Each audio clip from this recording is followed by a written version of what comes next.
TaxAct knows every small business owner has different tax filing needs. With TaxAct, you can file yourself with the help of an expert, or TaxAct can do it all for you. You're the boss, the head honcho, the top banana. And TaxAct is like your loyal, trusty tax aide, ready to pounce on any tax needs you might have. TaxAct is dying to pounce on some small business tax needs. TaxAct. Let's get them over with. Not sure how to tackle your taxes? Are you sweating the small print? You may be experiencing FOMO, the fear of messing up. The answer? Using TurboTax on Intuit Credit Karma. They help you get your biggest refund, and then we help you do more with it. With a personalized plan designed to help you hit your money goals. It's time to take your taxes to the max. Start filing today in the Credit Karma app. ¿Alguna vez se ha detenido a pensar que la historia de Noé que le contaron podría estar incompleta? Que existe un vacío de 300 años en la narrativa bíblica, un período que fue convenientemente eliminado de los sermones, las clases dominicales y los libros infantiles.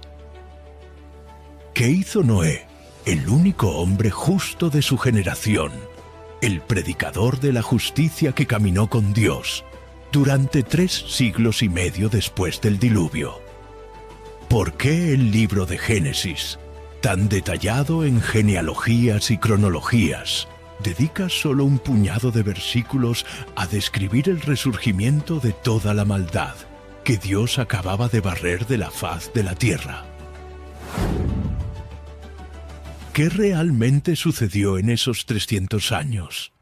Y más importante, ¿cómo ese secreto antiguo, esa rebelión que floreció bajo los ojos del patriarca, moldeó el mundo en que vivimos hoy, desde su política, su economía, hasta su espiritualidad? Prepárese para una investigación teológica que reescribirá su comprensión sobre la historia humana. La Torre de Babel no fue un accidente, no fue una simple obra de ingeniería civil. Fue el punto culminante, el monumento físico de una conspiración que comenzó en la propia familia del patriarca. Usted está a punto de ver la única evidencia que conecta la semilla de la rebelión plantada por Cam y su hijo Canaán con el ascenso de un tirano llamado Nimrod,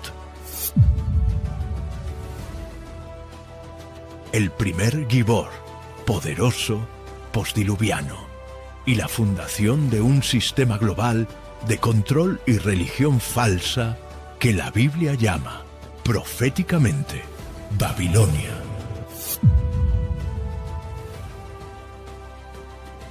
Este sistema no es pasado, es el presente.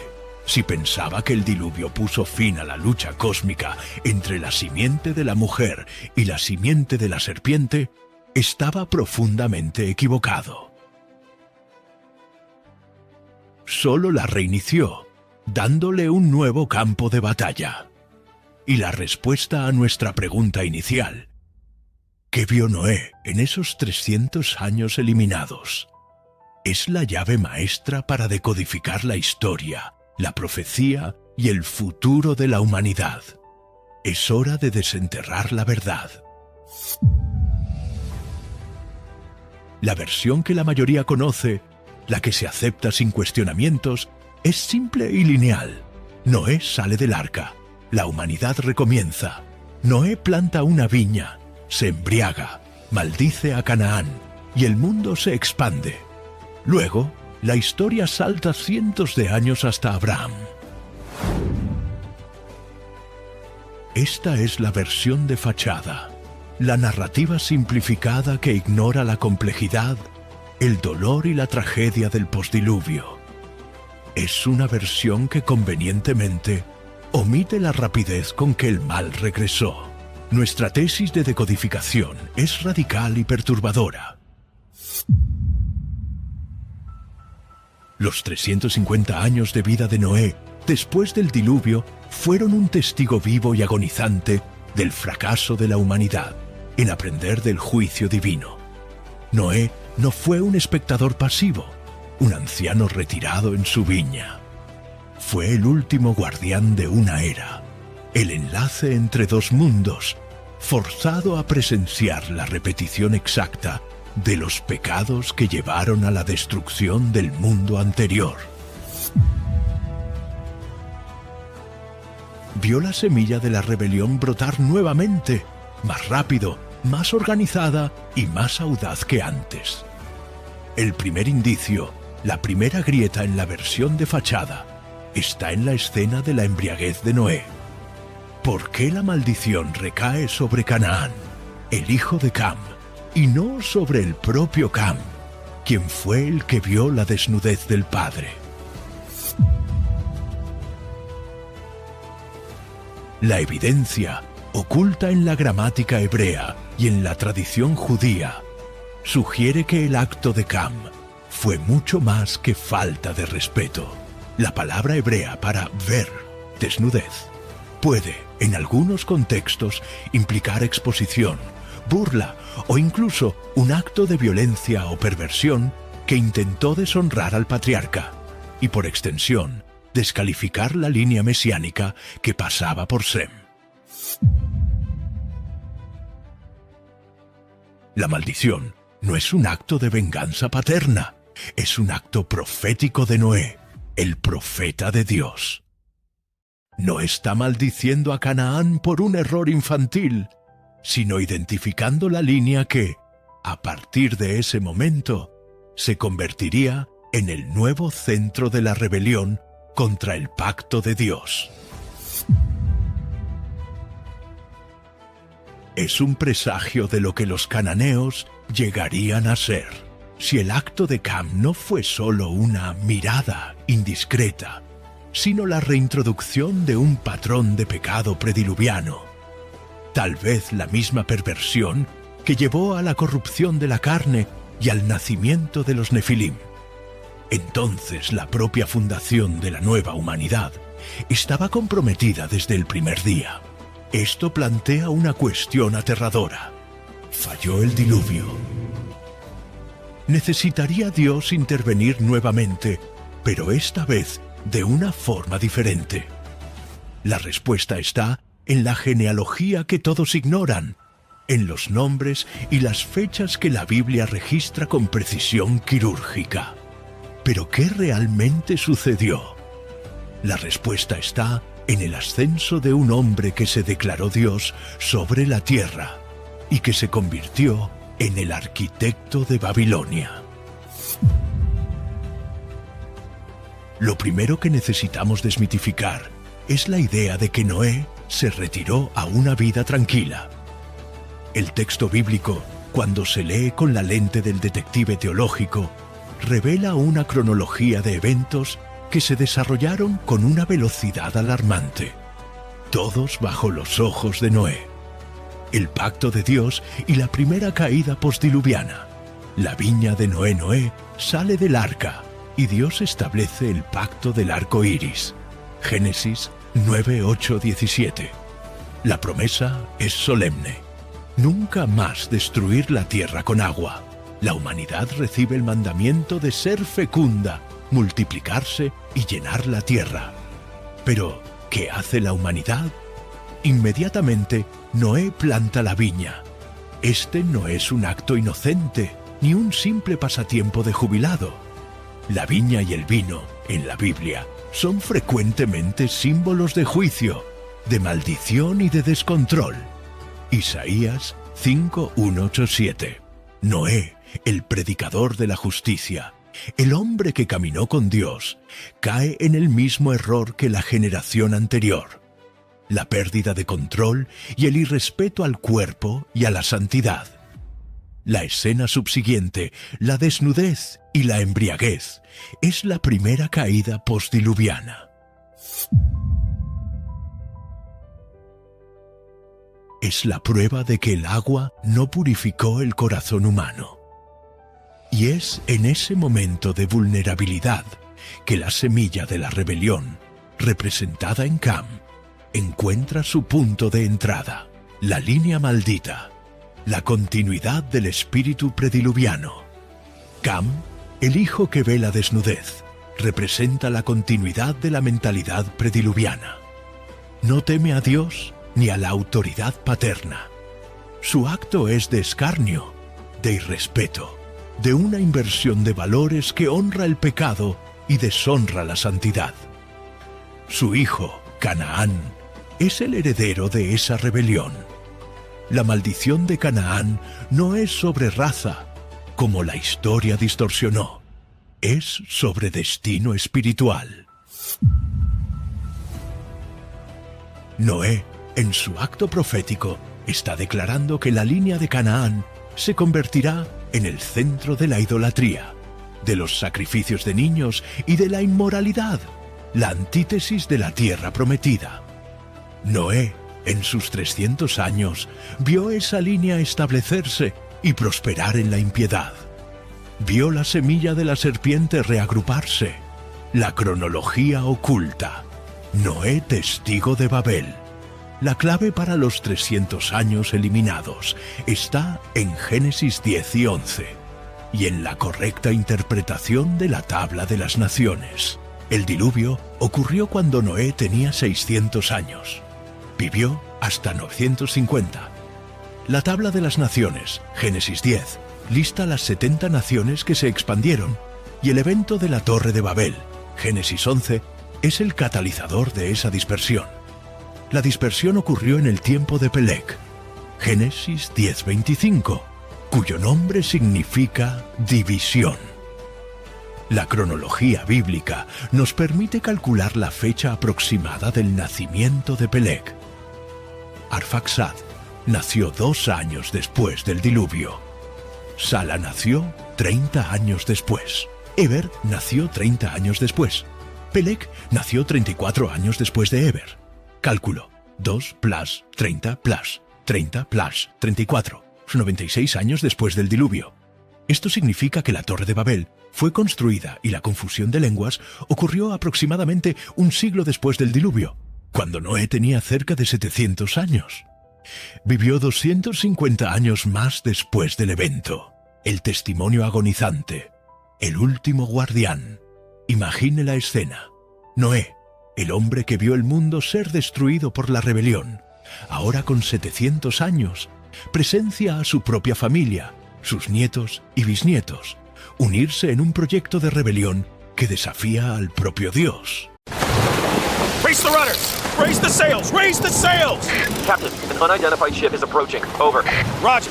Wait, is that an Enterprise sales solution? Reach sales professionals, not professional sailors. With LinkedIn ads, you can target the right people by industry, job title, and more. Start converting your B2B audience today. Spend $250 on your first campaign and get a free $250 credit for the next one.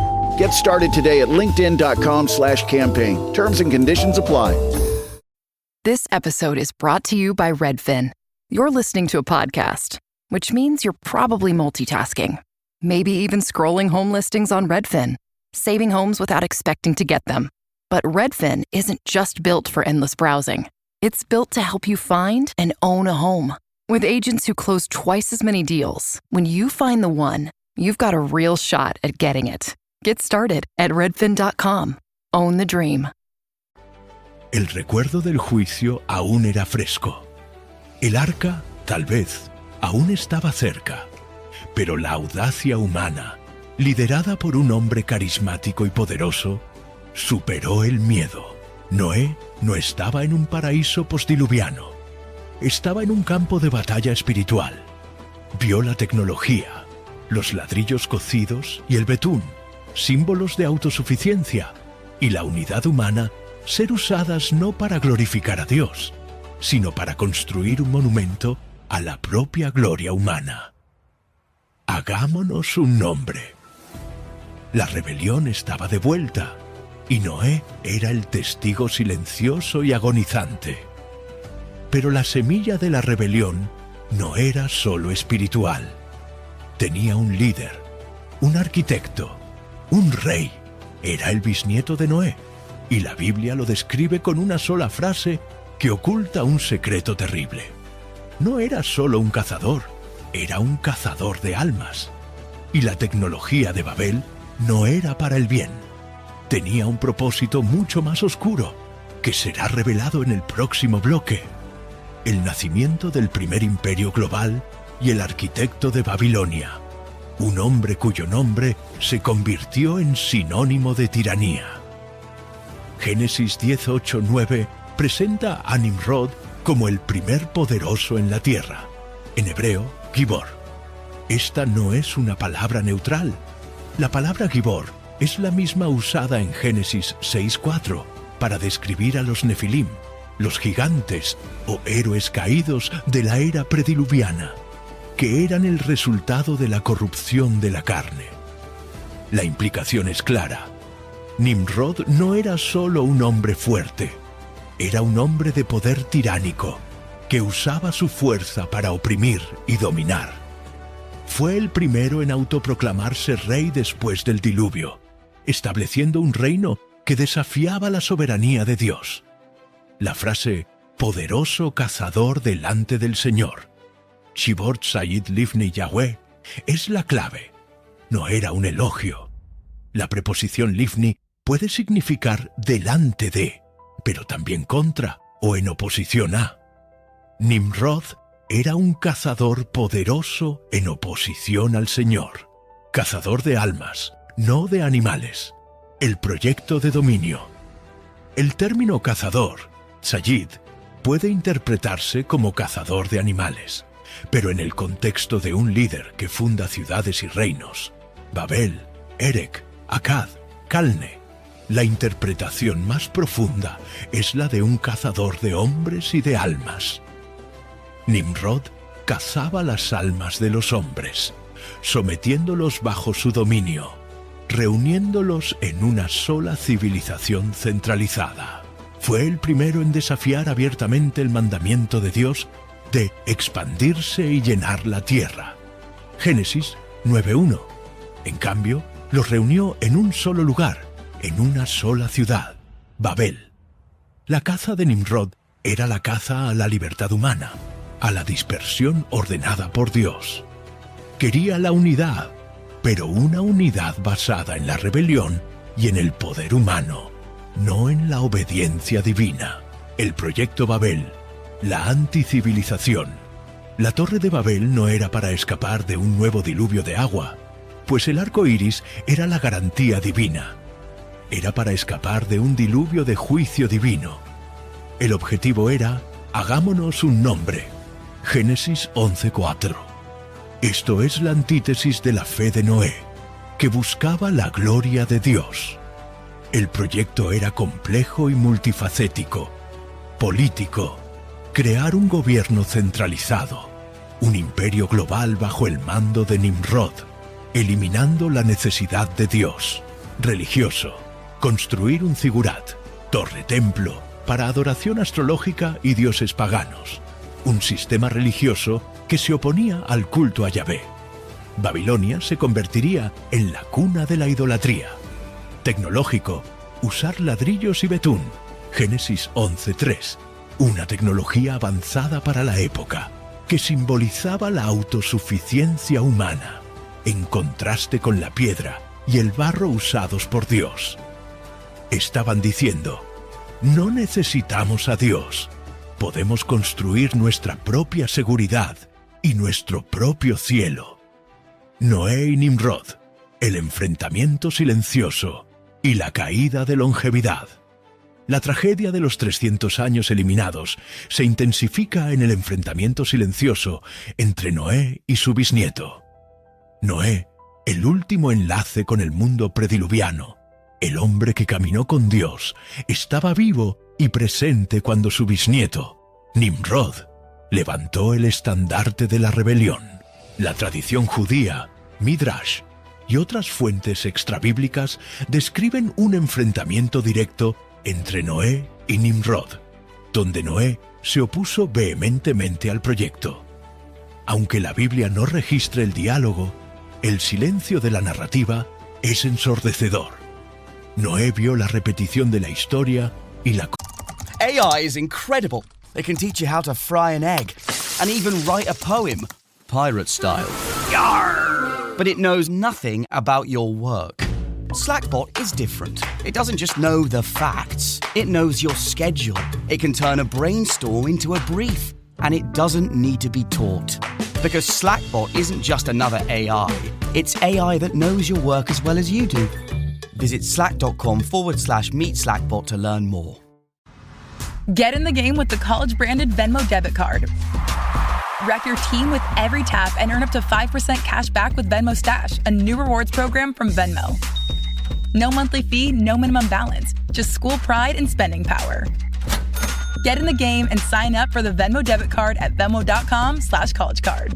The Venmo MasterCard is issued by the Bancorp Bank N.A. Select schools available. Venmo Stash terms and exclusions apply at venmo.me/stash terms. Max $100 cash back per month. Corrupción de su propia línea.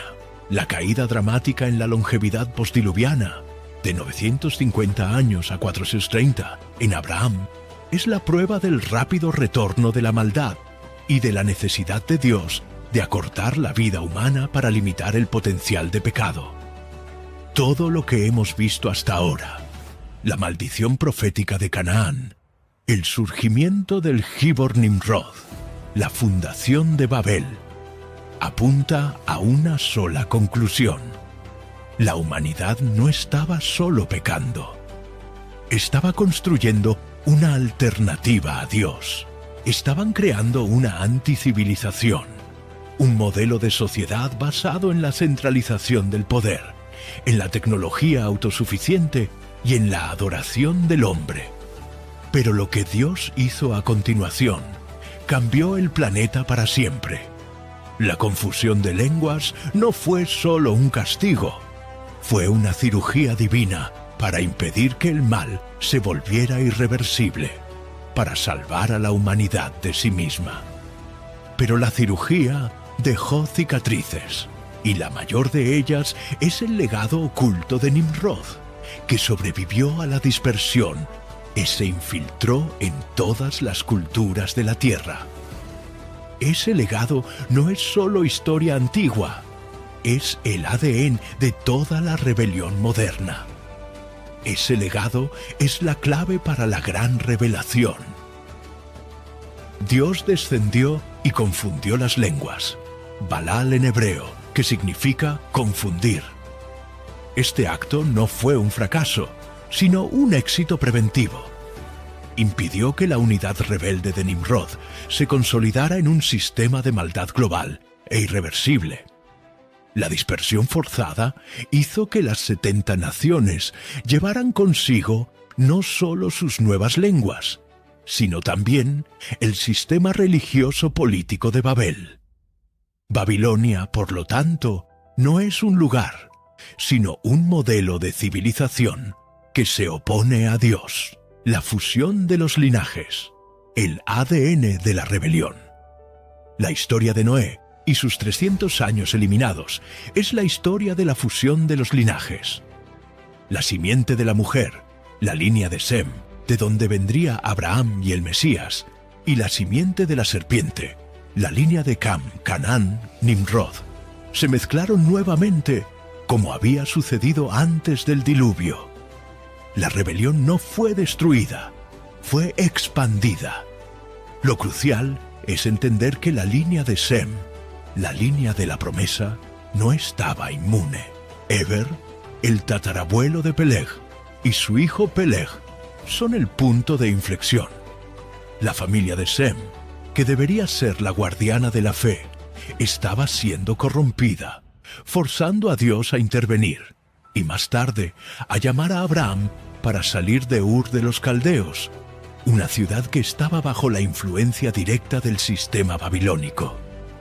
El misterio de Peleg, la división de la tierra Peleg, el hombre en cuyo tiempo la tierra fue dividida, es un personaje crucial. Su vida, 239 años, y la de su padre, Eber, 464 años, muestran la caída dramática en la longevidad postdiluviana, una señal del juicio continuo de Dios sobre la humanidad. La división de la tierra puede referirse a la confusión de lenguas, pero muchos teólogos y geólogos bíblicos sugieren que puede ser una división geográfica. La división de los continentes, un evento cataclísmico que pudo ocurrir simultáneamente a la confusión. Si esto es cierto, la intervención de Dios en Babel fue de proporciones cósmicas, afectando no solo el lenguaje, sino la propia estructura del planeta. La Babilonia espiritual, el legado de Nimrod en todas las culturas. El legado de Nimrod no murió en la llanura de Sinar, fue exportado. Cada una de las 70 naciones llevó consigo los principios de Babel: religión, la adoración de estrellas, astrología, la figura de la madre e hijo, el panteón de dioses. El culto babilónico se convirtió en el modelo para todas las mitologías paganas: Egipto, Grecia, Roma. Gobierno, el concepto de un rey sacerdote, un líder que detenta el poder político y religioso, exigiendo adoración. Babel no es un lugar, es un sistema espiritual. Es el espíritu de rebelión, de autosuficiencia y de oposición a Dios. Noé vio el nacimiento de ese espíritu y su rápida diseminación. El impacto en los 300 años. La crónica de vigilancia. Noé vivió 250 años más después de Babel. Vio el mundo llenarse nuevamente, pero esta vez un mundo fragmentado, dividido por lenguas y culturas, pero unido bajo el espíritu babilónico.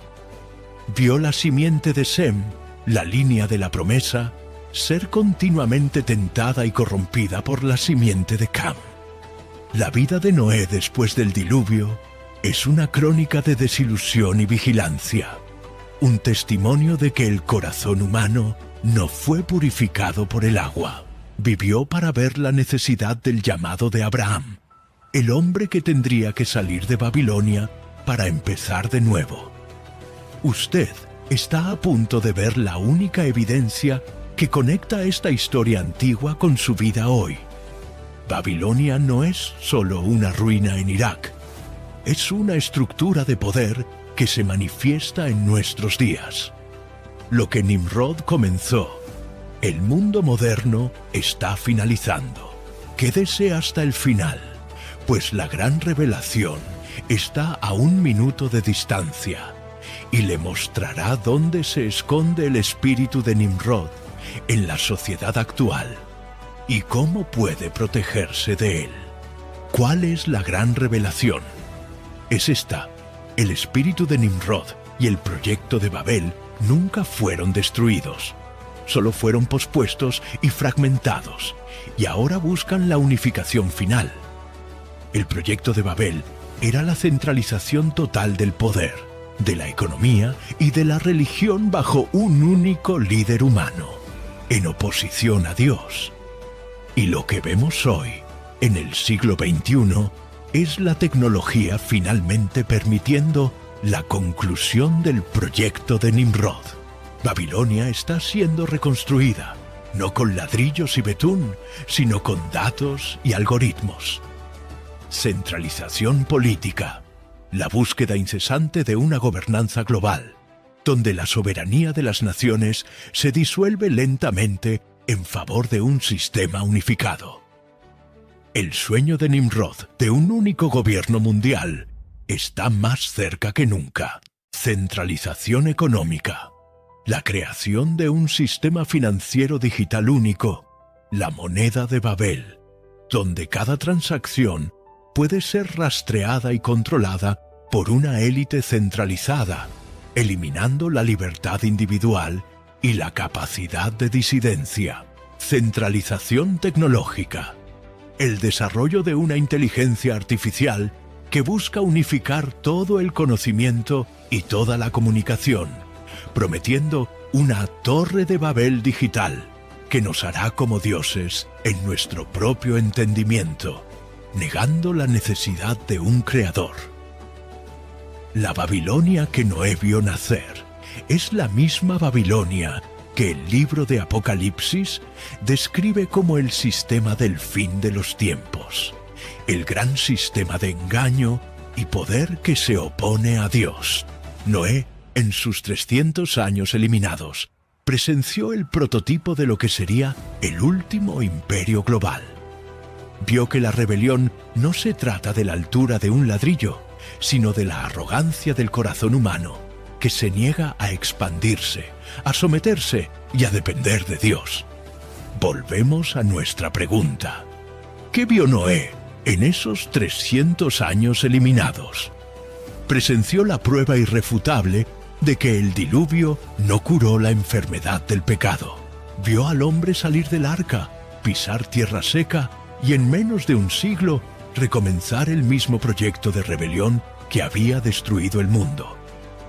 Noé vivió 350 años después del diluvio, como un monumento ambulante al juicio de Dios y a la persistencia de la maldad humana.